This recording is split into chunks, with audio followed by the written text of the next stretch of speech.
So maganda rin po, meron po tayong nakasulat na ganito sa ating brooder as guide para po from time to time ma-check ng ang ating temperature sa loob.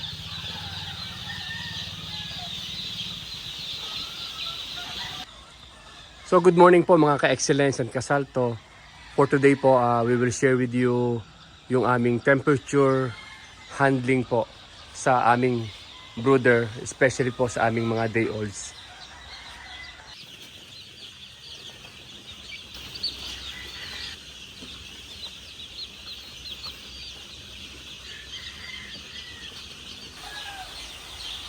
So ideally po, for week 1, ang aming pong temperature is maximum po is 36 degrees. It's either 35 or 36 degrees para po hindi sila lamigin, ano. So ang amin pong ginagamit as main source of heat ay uling po. We don't use light as the source of heat. So pakita po sa inyo, ito po yung aming main source of heat sa loob ng brooder. Uling po ito.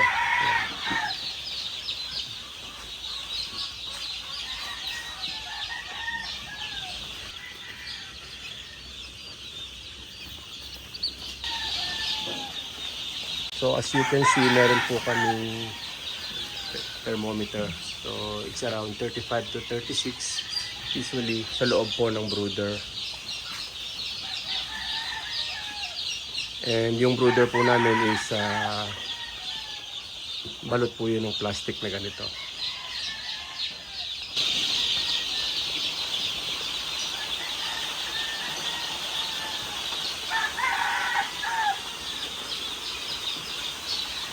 So ito po yung uling, nararamdaman po namin mas efficient po ito magbigay ng init sa mga sisiw kaysa po dun sa mga bumbilya. At isang purpose din po nito is para makatulog sila sa gabi. Kasi kung may ilaw, mas marami po yung time na sila ay gising sa gabi. So kapag po tumataas na yung temperature, iaangat lang natin yung plastic na nakabalot sa kanila.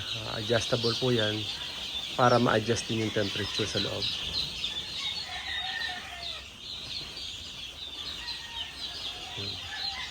Ito pong ilaw sa loob, this does not provide heat but merely to provide light kung may kailangan gawin sa gabi.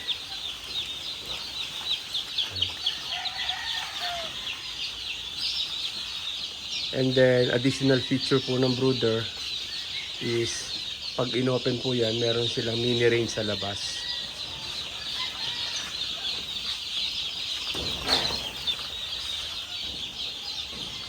Pwede po silang lumabas dyan until such time na malipat sila sa bigger range. So ang pinto po niya nandito. So ito po ay kanilang 4th or 5th day today. Okay naman sila. Supplemented po ng excellence sa potency sa mga unang araw nila. At ang patuka po natin is Salto Feeds Chick Booster. So sana po nakatulong ang aming pag-provide ng information about temperature handling sa loob ng brooder. So mainly ganito lang po siya. Nakatayo po siya sa gitna ng brooder. Depende na po kung gaano kalaki yung brooder. Uling lang po siya. Maganda pong magbigay ng init para hindi lamigin ang ating mga sisiw. So ang advantage po nung ganitong plastic na nagagalaw, you can easily adjust the temperature. Kapag po tumaas talaga, adjust mo lang, taas mo lang yung plastic na yan. Lalamig-lamig na po dun sa loob. One good advantage din po ng ganitong plastic, yung sikat po ng araw, pasok po sa loob ng brooder. So may natural disinfectant plus natural heat source yung ating mga sisiw, yung init po ng araw sa umaga. Napakaganda po para sa mga sisiw natin.